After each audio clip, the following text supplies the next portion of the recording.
오늘 성경 말씀은 부부 사이에 문제가 생긴 심각한 경우를 다루고 있는데요.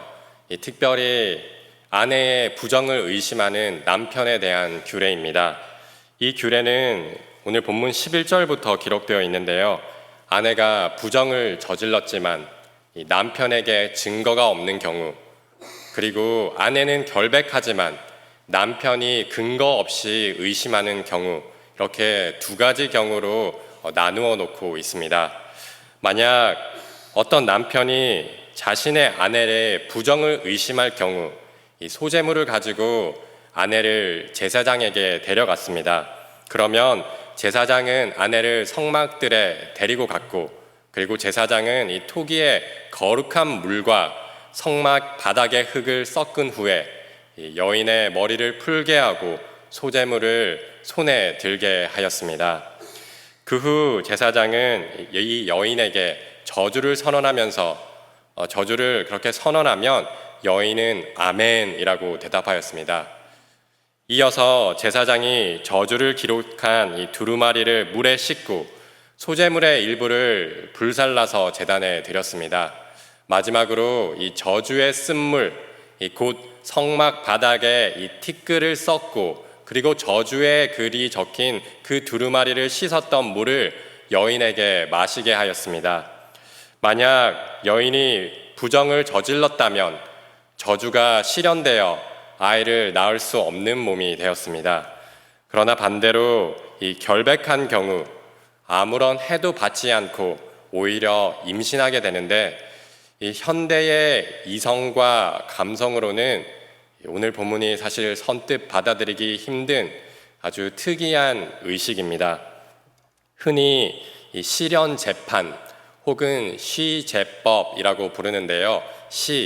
시험한다, 죄가 있는지 없는지라는 그런 뜻입니다. 심증은 있지만 물증이 없어 사람이 판단할 수 없을 때 신에게 죄의 유무를 묻는 재판 방법이었습니다. 이는 옛날 이스라엘에만 있었던 법이 아니라 고대 근동 주변 나라에도 있었는데요.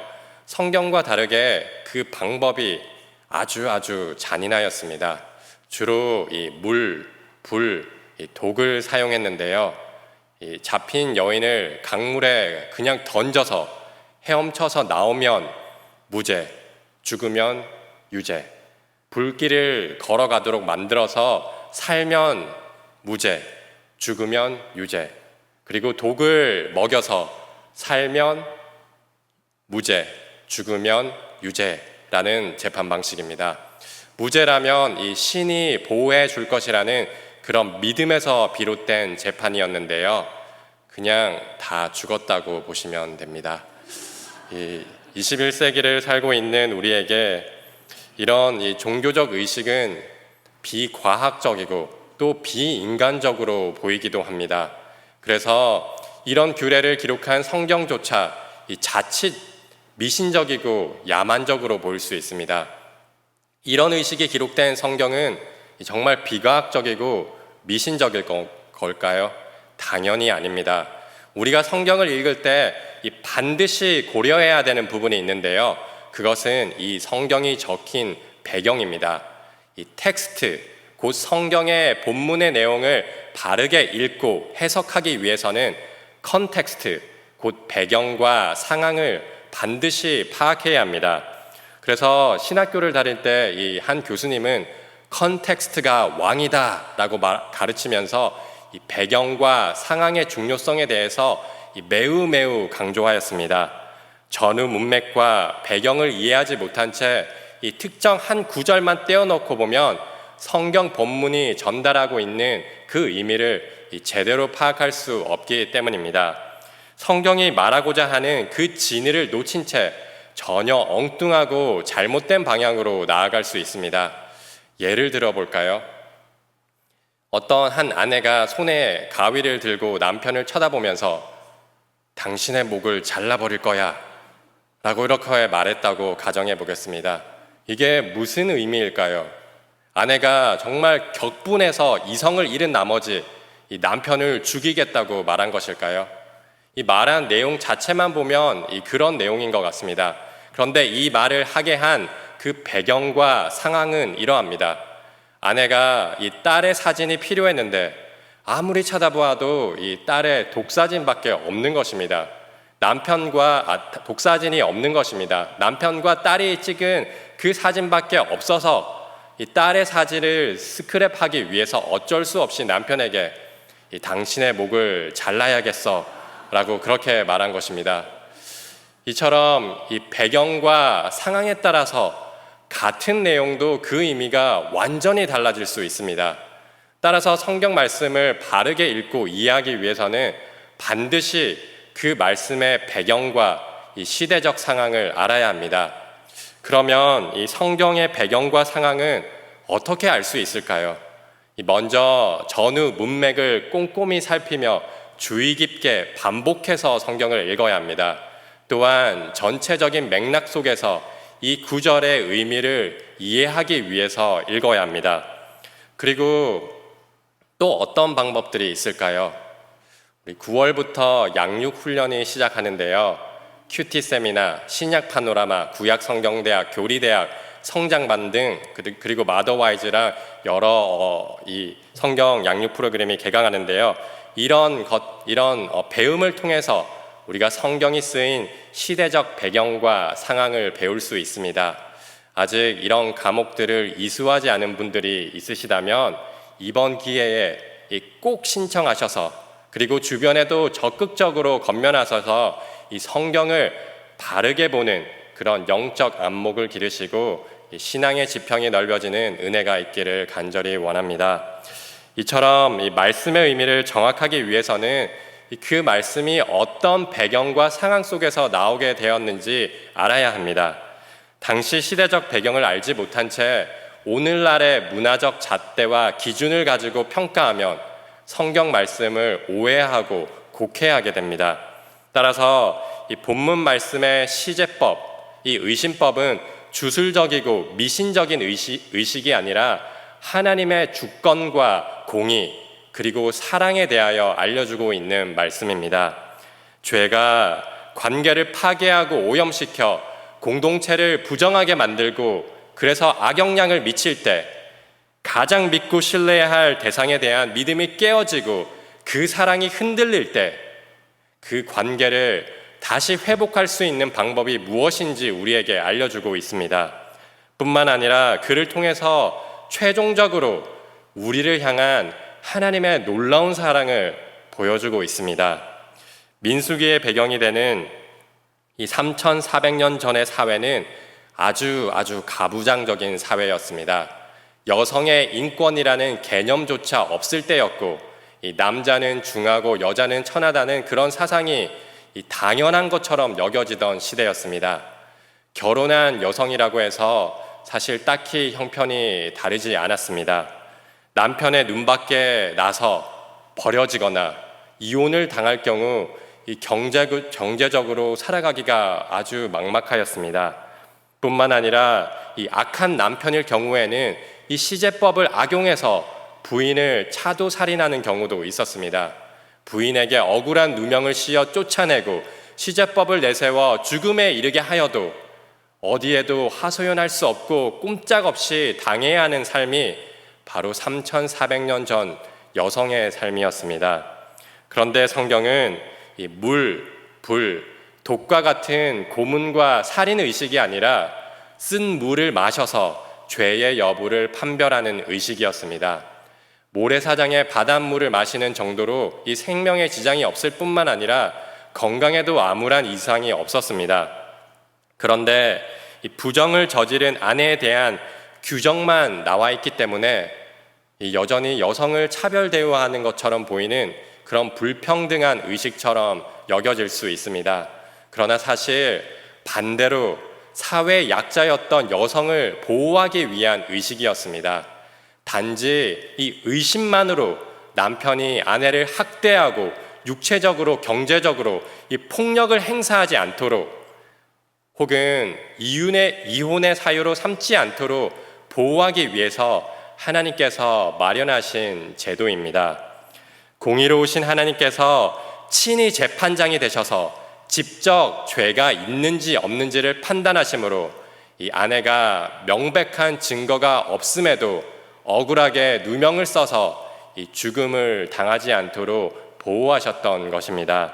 그런데 왜 이 의심법에 대한 이야기가 민수기 5장에 등장하는 걸까요? 하나님의 공의는 이 하나님의 거룩과 맞닿아 있기 때문입니다. 민수기 1장에서 남자의 수를 세고 2장에서 이 진을 배치하고 3장과 4장에서 제사장의 역할에 대해서 말씀하시면서 하나님께서 어떻게 이스라엘 백성 가운데 거하시는지 보여주셨습니다. 구별된 사람과 구별된 방법을 통해서, 그 중에서도 특별히 이 성막을 통해서 하나님께서 자기 백성 중에 임재하셨습니다. 1장에서부터 4장에 걸쳐 하나님께서 이스라엘 백성에게 구별된 종교적 행위, 곧 제의적, 이 의식적 정결함을 요구하셨던 것입니다. 인간의 생각과 감정에 따라서 하나님을 예배하지 말고 하나님께서 정하신 방법대로 하나님을 섬기고 예배할 것을 알려주셨던 것입니다. 그리고 그런 의식적 정결함뿐만 아니라 도덕적 정결함을 하나님은 이스라엘 백성에게 또한 요구하셨습니다.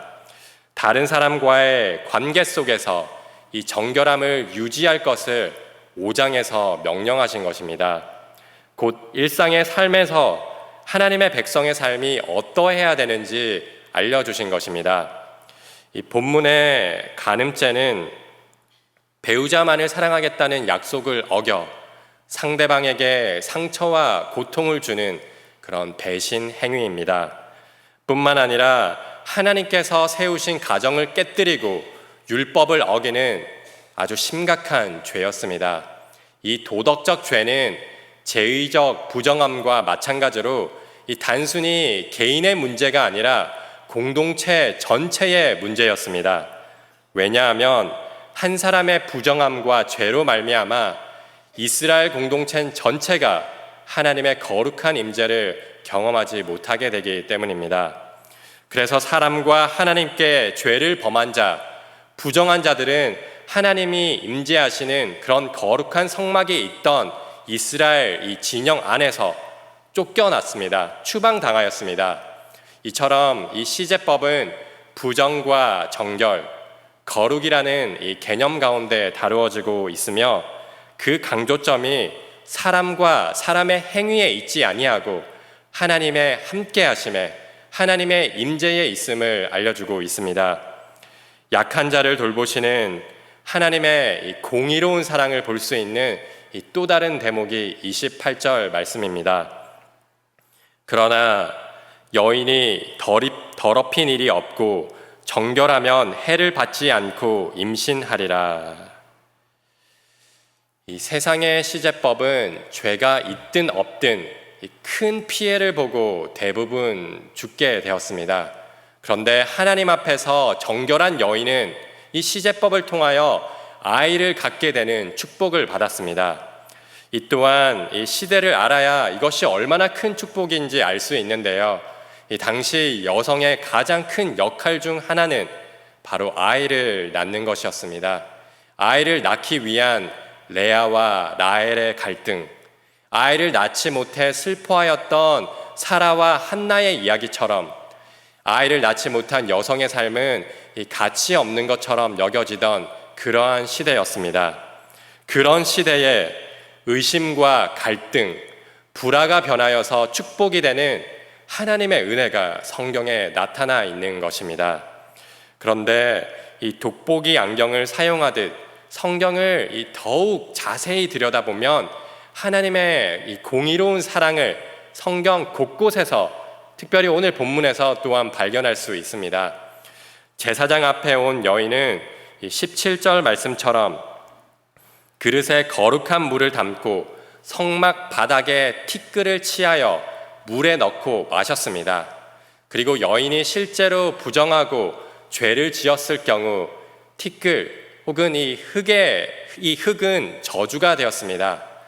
뱀은 하와와 아담을 유혹한 이후에 흙을 먹고 사는 저주를 받았는데요.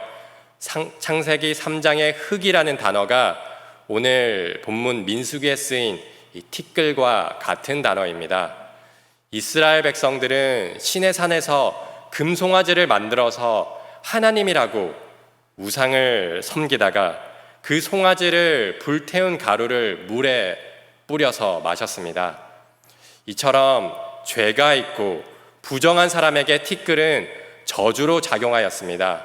마찬가지로 부인이 죄를 지어 부정하게 되었다면 티끌의 물은 저주의 쓴물이 되어서 22절 말씀처럼 이 배를 붓게 하고 넓적다리를 만들게 했습니다. 이 아이를 가지지 못하게 된다는 의미입니다. 그런데 이 제사장 앞에 선 여인이 죄가 없을 때에는 상황이 달라졌습니다. 제사장 앞에 선 여인이 마신 물, 그 물은 그냥 물이 아니라 이 거룩한 물이었고, 티끌도 그냥 방바닥에 굴러다니는 먼지가 아니라 거룩한 성막 바닥에 정결한 티끌이었습니다. 여기서 쓰인 티끌이라는 단어는 이 긍정적이고 축복의 의미입니다. 하나님께서 사람을 흙으로 지으셨는데요. 여기에 쓰인 이 흙과 오늘 본문의 티끌이 같은 단어입니다. 그리고 창세기 13장에서 하나님께서 아브라함을 축복하시며 이 아브라함의 후손이 땅의 티끌과 같이 많아질 것이라고 말씀하셨는데요. 마찬가지로 여기에 쓰인 티끌과 본문에 쓰인 이 단어가 똑같은 단어입니다. 따라서 죄가 없는 정한 여인이 이 거룩한 티끌 물을 마시면 하나님께서 그 티끌을 사람을 만드셨듯이 생명을 잉태하게 하시고 아브라함의 축복처럼 후손을 가지게 되는 축복을 받게 된 것입니다.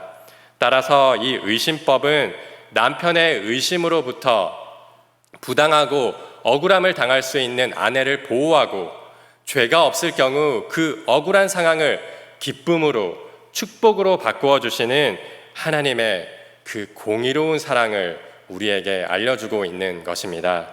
우리가 믿는 하나님은 모두가 관심을 가지지 않는 사람을 돌보시고 보호하시는 공의로운 하나님이시며 동시에 진노 중에라도 긍휼을 잊지 아니하시는 은혜와 사랑이 많으신 하나님이십니다. 이처럼 이 배경과 상황을 알면 오늘 본문과 같이 이 어렵고 난해한 구절의 의미를 파악할 수 있습니다. 성경의 의미를 보다 또 명확히 파악할 수 있는 또 다른 방법은 관련된 다른 성경 구절을 통해서 이 본문의 의미를 파악하는 것입니다. 그리고 이 성경 이 전체를 관통하고 있는 이 구속사, 곧 하나님의 구원의 이야기 가운데 이 구절이, 이 본문이 어떤 위치에 있고 어떤 의미가 있는지 헤아려 보면 오늘 본문을 비롯한 성경 말씀의 이 진정한 의미를 파악할 수 있습니다. 먼저 오늘 본문 말씀을 구속사, 곧 하나님의 구원의 드라마라는 이 큰 흐름에서 보면 하나님께서 자기 백성의 제의적, 이 도덕적 정결을 넘어서서 거룩을 친히 이루셨음을 발견하게 됩니다. 이스라엘 공동체 전체의 정결을 위해서 이 제사장들은 매일 하나님 앞에 제사를 드려야 했습니다. 그런데 아론의 계보를 따르는 제사장과는 달리 우리의 큰 대제사장이 되시고 또한 제물이 되시는 예수님께서 우리의 모든 죄를 단번에 용서하셨습니다.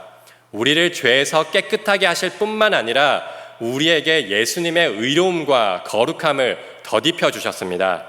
뿐만 아니라 우리가 영원히 하나님의 임재를 경험할 수 있도록 하나님이신 예수님께서 사람이 되어 이 땅에 오셨습니다.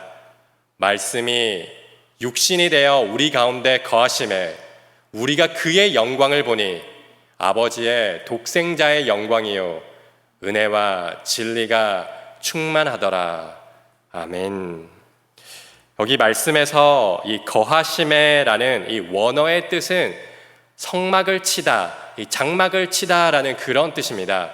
예수님께서 우리의 성막이 되셔서 우리로 하나님의 임재, 곧 은혜와 진리를 경험하게 하셨습니다. 임마누엘, 하나님께서 우리와 함께 계시다라는 약속, 그 약속을 친히 사람이 되어 오시고 우리 가운데 거하심으로 성취하셨던 것입니다. 이처럼 예수님은 우리의 큰 대제사장이 되셔서 우리의 죄를 속하시고 거룩하게 하셨을 뿐만 아니라 또한 우리의 진정한 참 남편이 되셔서 의심과 불신으로 얼룩진 죄의 역사를 믿음과 사랑이 회복된 구원의 이야기로 바꾸어 놓으셨습니다. 첫사람 이 아담이 남편으로서 마땅히 하지 못했던 의무를 예수님께서 우리의 참 남편이 되셔서 행하셨습니다. 아담은 이 죄가 세상에 들어왔을 때 하나님께서 자기에게 죄를 물으셨을 때 회개하지 않고 하나님과 아내 하와를 탓했습니다. 뼈 중에 뼈요 살 중에 살이라며 그 사랑을 고백하였던 대상이 불평과 원망의 대상으로 변하였습니다. 가장 신뢰할 수 있는 관계, 가장 가까운 관계조차 깨뜨려 버리는 것이 바로 죄이기 때문입니다. 아담은 남편과 그리고 가정의 가장으로서 하나님, 다 내 잘못입니다. 용서해 주옵소서라고 그렇게 말해야 했습니다. 그런데 이 비겁하게 모든 잘못을 아내 하와에게 그리고 하나님에게 떠넘겼습니다. 그런데 우리의 참 남편이 되시며 이 마지막 아담이 되신 예수님께서는 하나님 아버지, 모든 것이 다 내 잘못입니다. 제가 대신 벌을 받아 십자가에서 죽겠습니다. 아들의 죄를, 이들의 죄를 용서하여 주옵소서라고 말씀하셨습니다. 우리를 탓하지 아니하시고 오히려 우리의 모든 죄를 예수님께서 짊어지셨습니다. 우리를 고발하는 그 심판의 자리에 예수님께서 서셨습니다.